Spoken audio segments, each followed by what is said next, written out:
بسم اللہ الرحمن الرحیم۔ السلام علیکم۔ دارالفتہ اسلام فل میں خوش آمدید۔ جو سوال ہمارے پاس آیا ہے وہ یہ ہے کہ کیا تراویح مردوں کی طرح عورتوں پر بھی ضروری ہے یا نہیں؟ تو چلیے چلتے ہیں اس کے جواب کی طرف۔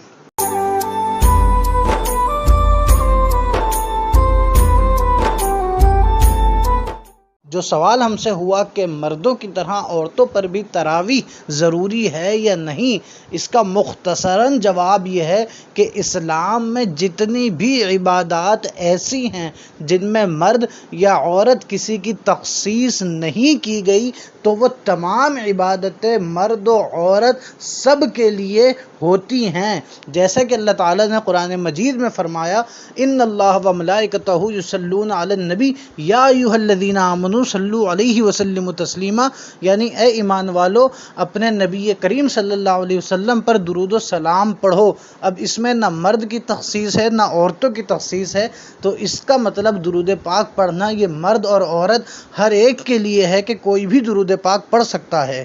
اسی طرح اللہ تعالیٰ نے فرمایا الا بذکر اللہ تطمئن القلوب، کہ اللہ کا ذکر دلوں کا سکون اور اطمینان ہے۔ یہاں پر بھی جب مرد اور عورت کسی کی تخصیص نہیں کی گئی تو یہ عبادت بھی دونوں ہی کے لیے ہے۔ ہاں، جہاں تخصیص کی جاتی ہے وہ عبادت پھر خاص مردوں یا عورتوں کے لیے ہو جاتی ہے، جیسا کہ پردے کا حکم عورتوں کو ہے تو وہ خاص صرف عورتوں ہی کے لیے ہے۔ مردوں کو نظر جھکانے کا حکم ہے تو یہ خاص مردوں کے لیے ہے۔ اسی طرح رہی بات تراویح کی، تو تراویح کی نماز مرد اور عورت دونوں ہی کے لیے سنت مؤکدہ ہے۔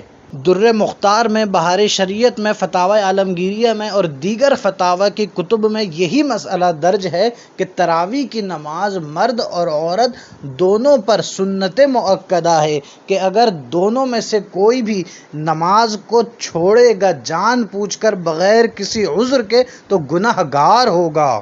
یعنی تراویح جس طرح مردوں پر پڑھنا ضروری ہے، بالکل اسی طرح عورتوں کے لیے بھی تراویح پڑھنا ضروری ہے۔